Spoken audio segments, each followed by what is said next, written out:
Hello and welcome back to my channel.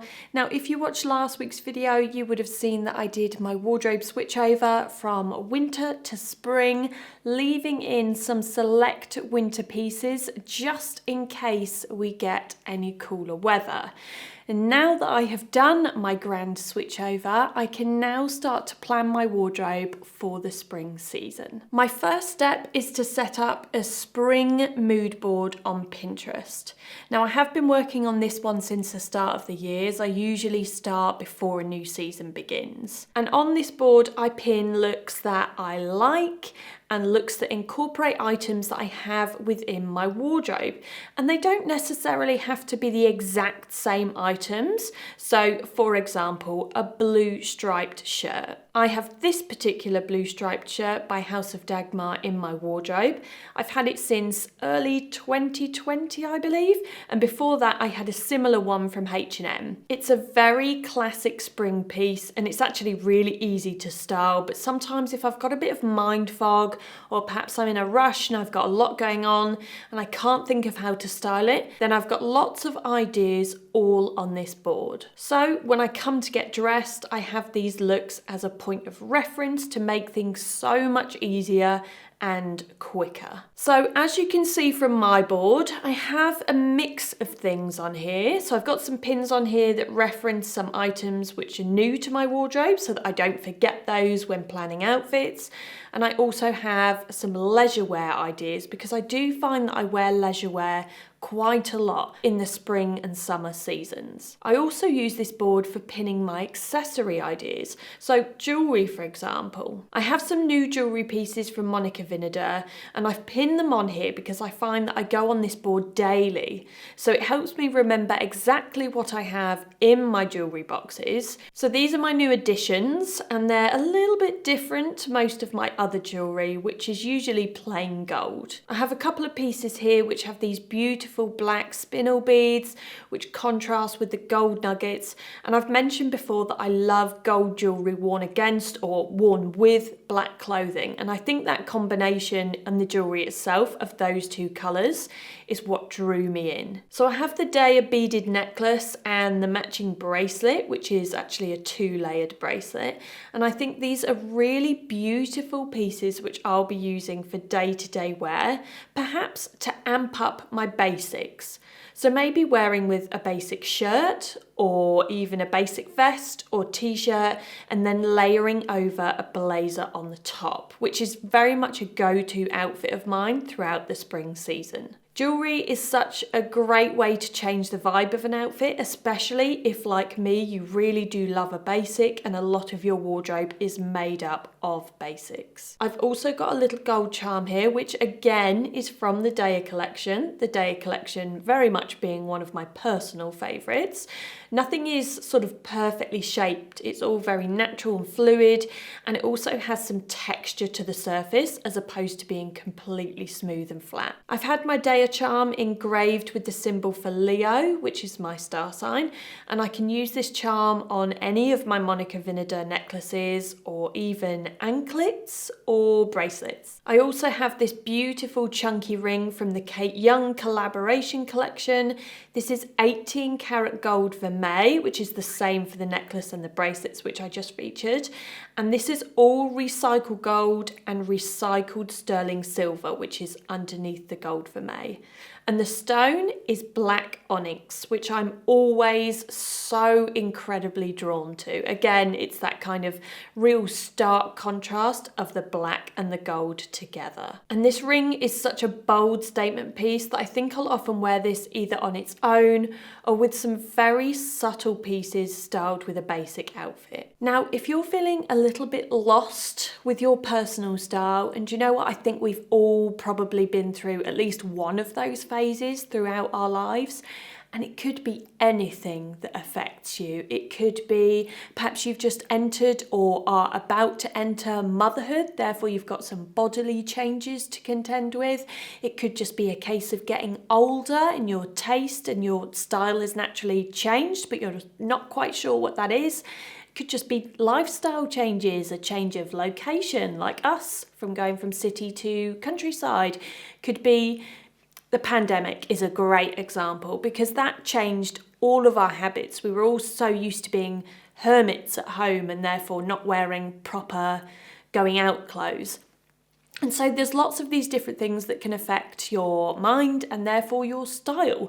And I think creating a mood board is a really good way to sort of centralize your idea of how you want your style to be, and it gives you something to stick to. Also, if you're someone that maybe struggles to put things together, or you're just simply overwhelmed by the vast choice that we have these days, having a board like this will give you structure and something to stick to, rather than going out and buying a collection of pieces which don't necessarily mesh well together. Now, I work on my Pinterest mood board daily, in fact probably several times a day. One of the easiest times that I find is first thing in the morning, if maybe I'm waiting for my tea to brew, or I've just gone and sat on the sofa relaxing, or maybe I've just got back into bed to keep warm and I'm just sort of scrolling on my phone.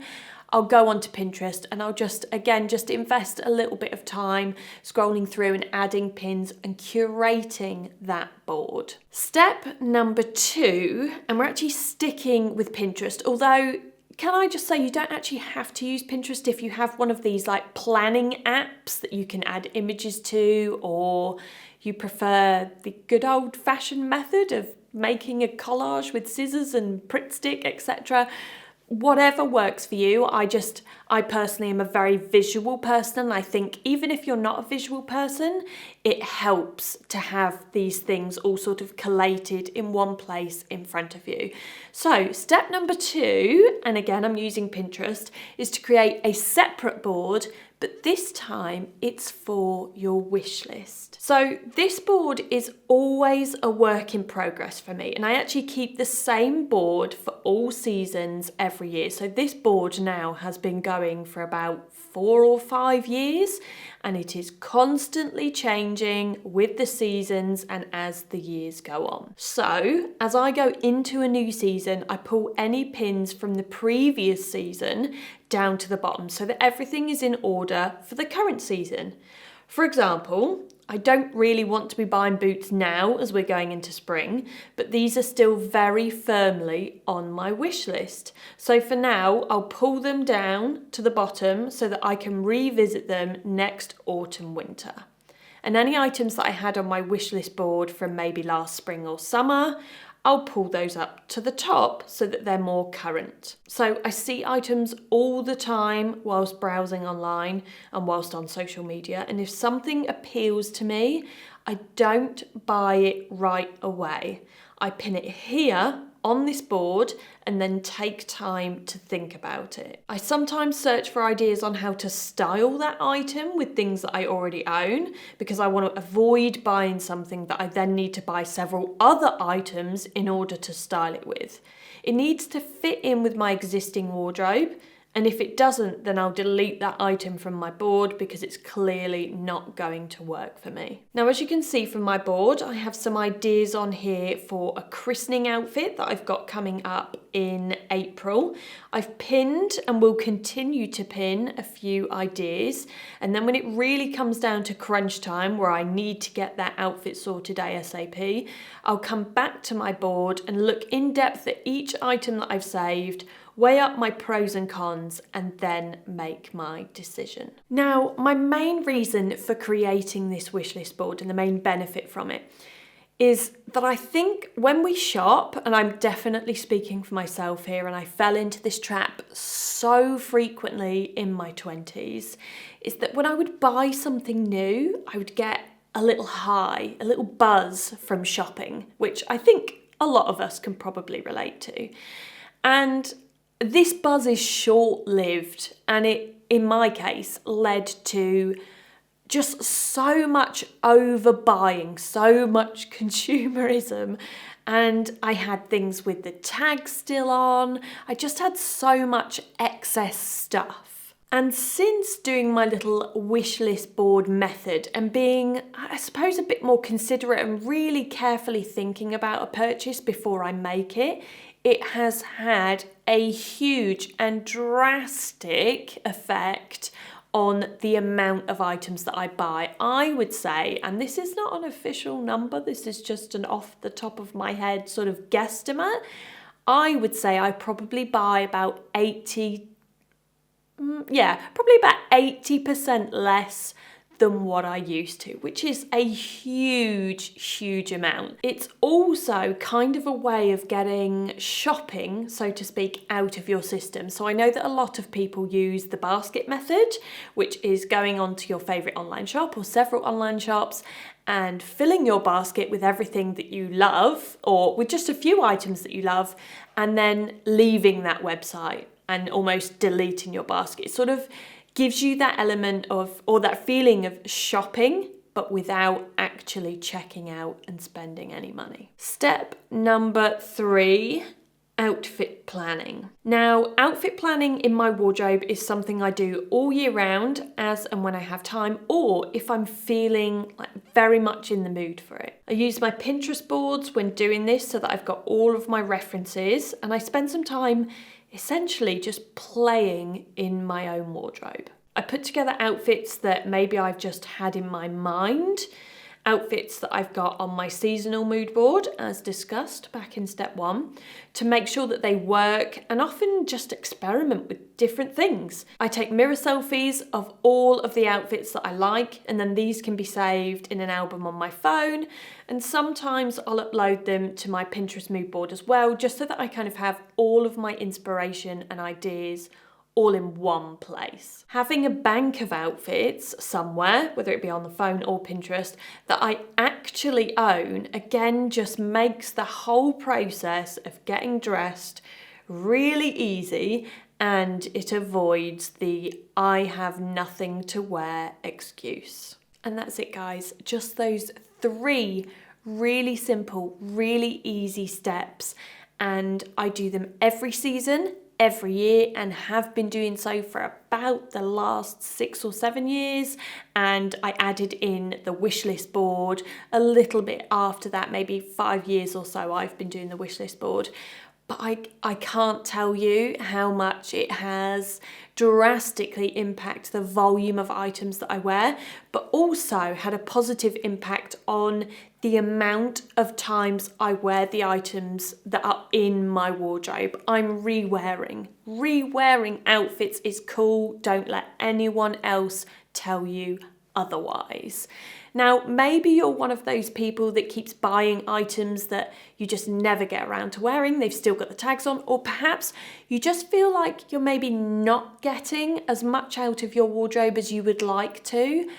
I honestly couldn't recommend my process, or perhaps tailoring it more to you, a similar kind of process, just where you invest a little bit more time and you integrate in some planning into your wardrobe to really make the most of it for the season, the years, the decades ahead. Now, if perhaps you've tried my method over the last few years, because I've talked about this quite a lot, I would love to hear from you. I'd love to know if it's had a positive impact or whether you absolutely hated it, because, you know, we need to have some balance.